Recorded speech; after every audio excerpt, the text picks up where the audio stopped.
It's Rona, and today I have a layout for the Pretty Little Studio Winter Challenge. We're doing this challenge in the Pretty Little Studio Facebook fans group, and this is a brand new challenge for January, and this is my example. I'm using Comfort and Joy collection, and I've chosen these two papers that I'm going to be using, one for the background and one for a photo mat. I have a couple of die cuts from Glitter and Ice.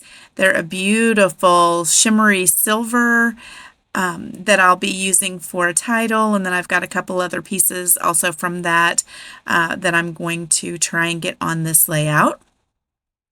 And then I have already kind of selected a few die cuts from some of the Comfort and Joy die cut packs. Of course, I'm going to try and get a few critters on here because I absolutely love these little forest critters. They're so sweet. There's some more that I have pulled out, not sure yet. I love this owl, and I really want to get that one on here. It's not going to make it, but I have some reasons. I'll tell you. I think that it was just a little too warm. I chose these two photos of my grandson, and I decided to print them in black and white. And I'm sure it's hard to tell on screen, but in the photos you can see snowflakes in his hair and on his like right under his eye, on his coat, and you can see the shape of the snowflakes, and it's so cool. I don't know if I've gotten pictures of snowflakes on someone like that you could tell the pretty little shape. So I could see them better in the black and white photo, so I decided to go ahead and print them in black and white. And I thought it also, it looks more wintry for some reason. Honestly, our grass is still green in the pictures, and then with the snow on top of it, which wasn't a lot, let's be honest, we didn't have a lot of snow. It didn't stay at all, but they sure did have fun catching the snowflakes on their tongues. So what you're seeing now is me making a mat for the photos, and I chose this vellum. It was an 8x8 piece of vellum from Christmas Cheer. The name of that one was Cozy Blanket. And I liked the colors and how it was very soft on top of the green that I wanted for the base. So I went ahead and used that ruler to tear one side, and I had torn the bottom side of the green piece that I'm using for the larger mat. So I like how that looks, and I like how this title, Winter Joy, is going to nestle in the photos, kind of in the just white space of the photos. And I found this little hot chocolate, and I put a little heart in that, and I thought that was pretty sweet. It just reminds you of catching snowflakes on your tongue, I thought. And I was toying with an idea to add a few more layers. I love lots of layers. But in the end, I just went with those two, and now I'm going to do some stitching. And what I'm using there is a Tim Holtz ruler, and I'm doing every other hole because I'm going to do a blanket stitch, and I want to have, a large enough blanket stitch, so, it needed to be spaced out a little bit farther than every hole, so I went with every other hole. And it's a nice straight line. A blanket stitch is more noticeable if you don't have a good spacing, so I thought the ruler was a good idea. Here I am just going to give you kind of a short little tutorial about how to do a blanket stitch if you haven't done that before. So you can see there, getting it started is probably the hardest part, but mainly you just go back and forth over the same hole, and then you have to run your thread through it. Then you are going to go down through the next hole and go through the loop so that it makes a line across the top. It's easier to do on fabric than it is on paper, I feel like, to get it exactly right, but it's such a cute look on paper. especially on the edge like this. I've done it on the edge of an acrylic album before, and I loved how that looked, and I thought it was perfect for a cozy winter layout. I mean, what could be more cozy than a blanket stitch, right? So I'm going to go ahead and do that. I will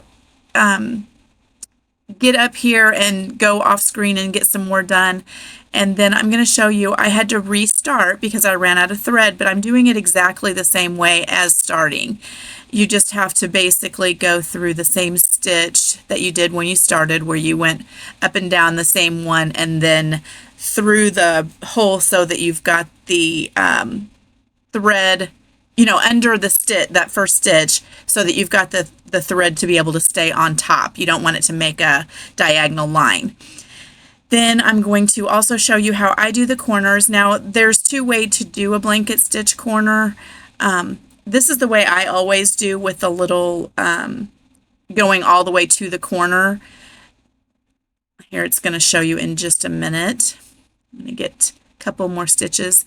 So you basically, I slowed it down so you can see it, but basically you do your last stitch and then you do go through the next hole that's going to go on the other side, but you're going to catch it right there on the very tip of the corner, and then that's going to make that have a nice corner for you. Then we're still going to do the exact same thing. It's not different than going through any of the other stitches. It's just going to make that little triangle because you're going through the corner. And you do have to kind of make sure your stitch stays right on the tip of the corner. And, you know, on your blanket, if you're using it on a blanket or any kind of fabric, it's a little easier because the blanket will hold on to it better than what the paper does, but it still has a really nice look. And once it's in your layout, it's not going to move around, so it's not going to slide off or any of those kind of things. You can even attach it with a little glue if you needed to. So I love the look. I think it turned out super cute. There's the little blanket stitch there, close up, and I will go ahead and go off screen and show you the finished. I do go ahead and lift this with some fun foam, and I just buy my fun foam at Walmart. It's going to keep it nice and flat, also a little lifted. I do love to have some lift on my layouts, especially for my photos. A lot of times I just do the photo and not like a whole big mat like this, but I like how it looked, and I'm going to put these directly to that. So the only raised area is the whole thing as one. Get those cute little pictures of my grandson up here, and I like that title. It is a joy catching those snowflakes, and it just speaks volumes and he had just gotten off the school bus. So he was coming in to me, and I loved them stopping. His brother was too. I loved them stopping and catching those snowflakes on their tongue. And he had one that he said was on his eyelash and had his eyes closed, and his big toothless grin there is so cute. I love these, and I don't want to forget these memories. You know, it's so fun. So I'm adding a little bit of foam tape now to some of the die cuts that I picked out, and I like that squirrel right up there by the cup. I wanted to use the squirrel also. It's from the Glitter and Ice collection, and it's that shiny silver, and I thought it was sweet up there, so that I have that silver above and below the photo. I chose this bear and a little bird that's kind of overlapping him, and I did put those on foam tape. I chose that instead of the owl, and I guess I didn't show the part where I was going back and forth trying to decide on which of the animals, but the owl, the blue was beautiful of the hat, and I really liked it, but he was very warm, and since I'm going with more silvers, the bear is brown too, but he's more black brown, and the other was more goldy brown. I'm probably just being ridiculous, but to me, I felt like this looked better with the cool feeling that I was going for. And I am going to add some silver splatters and drops that will match with the silver title. And I also feel like, that's more of a cool color as well instead of using gold. So I'm going to, because the little squirrel is going to be underneath a little bit. I didn't want him to get bent, so I added a little more reinforcement with the fun foam. And then I'm going to add this banner across the top. And I've chosen a few different pieces. I'm going to leave them kind of random and not, a pattern or anything like that with my banner pieces. Kind of trying to measure and get it semi in the center of my photo mat there. And then I'm going to glue each of these down. Now I'm using some 1mm foam tape on the very tips, and I'm going to use just a little bit of adhesive right in the middle. And I'm using the adhesive only in the middle because I know I'm going to do some stitching at the top, and I don't want to gum up my needle. It honestly will.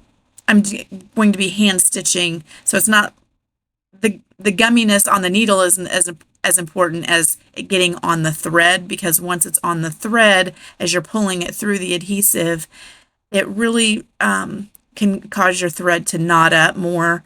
And if you can avoid having thread where you're stitching, it's always better. So each one of these will have a little bit of foam tape at the very tips, and the 1mm is a very, very thin foam tape, so it's not lifted a whole lot, but it's just enough to give you a little bit of height and off the page, and it's my favorite. It's my favorite look. So that is what I'm doing there. You saw me put a cork board. I apologize, I'm so close to the edge there. When I'm stitching, I do like to work closer to my body, so I tend to fail when I'm looking at working under the camera. But here I slowed it down again so I can kind of show you. This is just going to be a back stitch. I am making a knot in the end of my thread, and that's because I want this on top of the paper. So the knot is going to go there in the first hole, and I wanted that to show. I want that to show because it's a banner, and that end would show if you were, hanging a banner on your wall or whatever. So for a back stitch, if you haven't done that before, it's a very simple stitch. I actually just went ahead and didn't use a ruler or anything. I just poked my holes. They're closer together than what I did for my blanket stitch. But it doesn't matter so much exact spacing when you're doing a back stitch, because it's going to look like one continuous line anyway. So I don't hardly ever use the ruler if I'm just going to do a back stitch.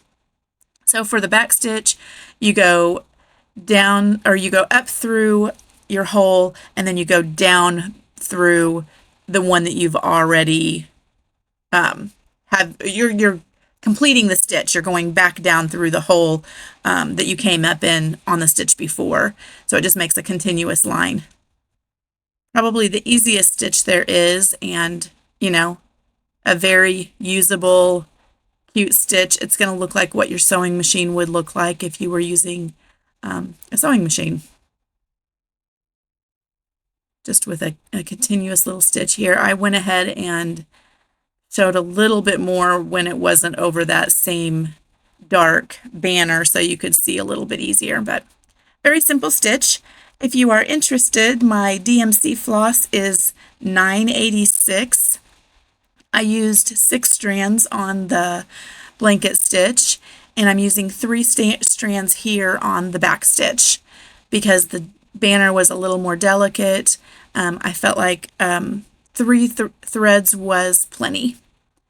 So it comes as 6 strands with your DMC floss, and I just separate that to make it 3, and it made just the just the right amount of bulk up there at the top. So this is my finishing touches here, and this is picket fence paper splatter, and I think it's called liquid silver. And I'm just going to drop with the dropper in some places and then kind of touch the dropper down in other places. And it makes bigger and smaller little circles. And I love, love, love how this stuff looks. So I go ahead and cover my photo and also add some watered down droplets. They're hard to see in my close-ups. This page didn't photograph well. We also have nothing but cloudy skies, and I'm using a light box, but I'm still not getting the best pictures. So I'm frustrated with that, but here you can see some of the splatters, but just barely. And there's my little bear, all of the close-ups here. I would love for you to run over to the Facebook fans group and join in some of the challenges. There are always a prize every month. Melissa offers a $25 credit to the Pretty Little Studio store. So definitely a fun thing to do. We will see you next time. Thanks for joining me. Bye-bye.